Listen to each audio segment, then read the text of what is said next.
Picture this. Imagine you've been dealt the absolute worst hand in the game of civilization. You're landlocked, you're surrounded by mountains, you've got no oil, no gold, no colonies to plunder. By all accounts, you should be a poor, forgotten country. But you're not. You're Switzerland, and you're one of the richest countries on Earth. So, how in the world did they pull that off? I mean, that's the central mystery we're unpacking here, right?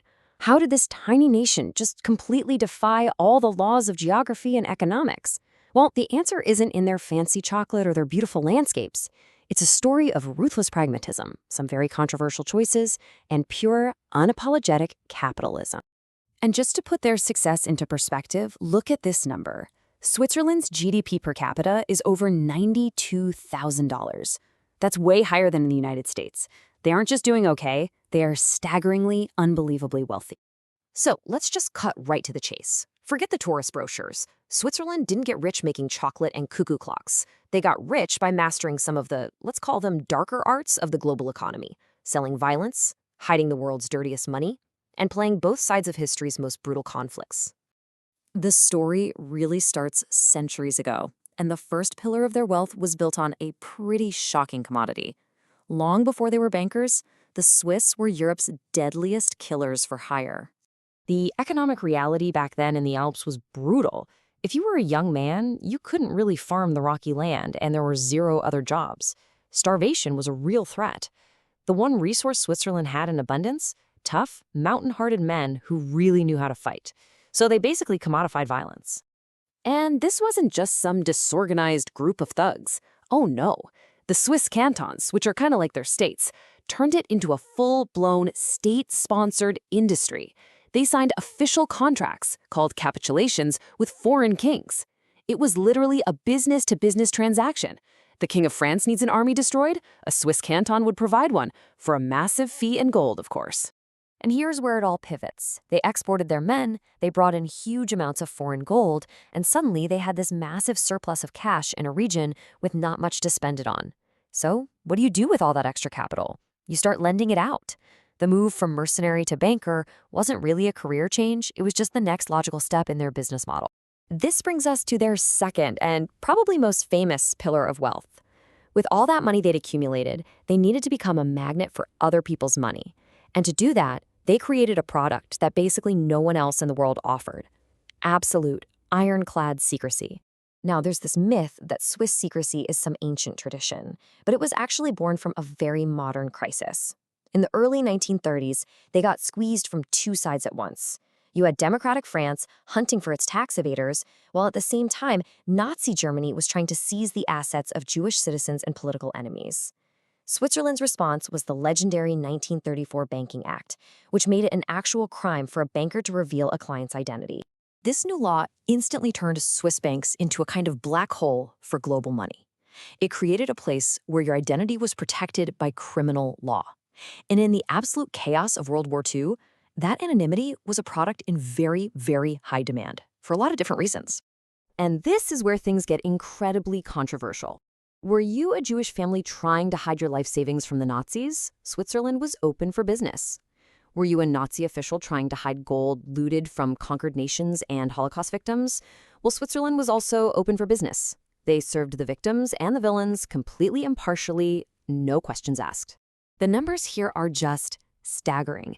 It's estimated that 85% of all the gold traded by Nazi Germany during the war went through Switzerland.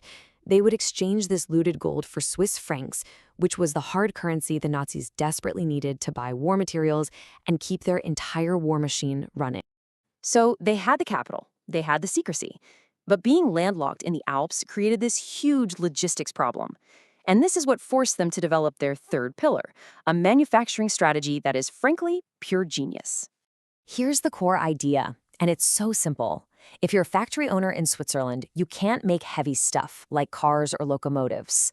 The cost of just dragging them over the mountains would bankrupt you. So they came up with a formula: maximize the value of what you make and minimize its weight and size. You see this formula everywhere in their most famous industries. They pivoted from jewelry, which got banned by religious reformers, to incredibly complex watches. They don't just make products. They make the super precise machine tools that make other products, like the tiny little ball in the tip of your pen. They took chemical formulas for dyes and turned them into life-saving pharmaceuticals. They even figured out how to take milk, which spoils, and turn it into powdered formula and chocolate that can be shipped anywhere. This expertise in high-value, low-weight stuff then set the stage for the fourth pillar, which is maybe the most invisible and powerful one of all. Switzerland became the undisputed secret broker for the entire planet's most vital resources. Okay, now look at this because it is absolutely insane.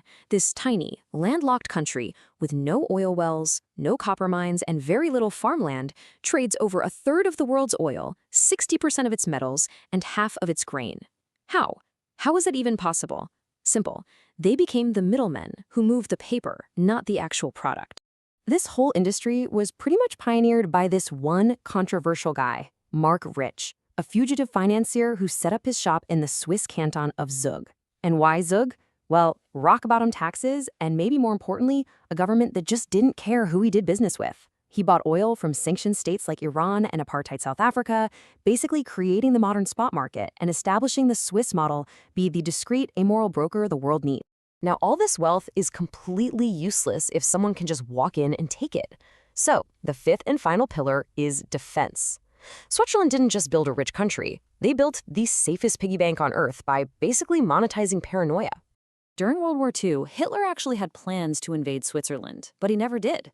Why not? Because the Swiss developed a plan called the National Redoubt.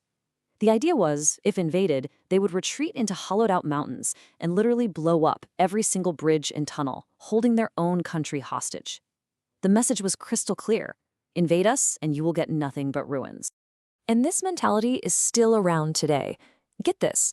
Switzerland has enough nuclear fallout shelter space to house 114% of its population.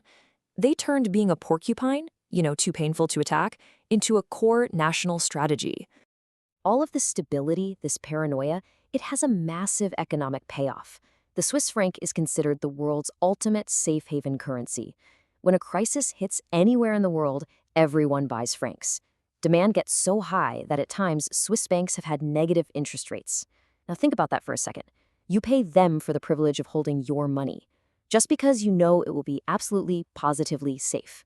So when you put all the pieces together, a really clear picture starts to emerge. You've got mercenary capital, absolute secrecy, high-value manufacturing, resource brokerage, and impenetrable security.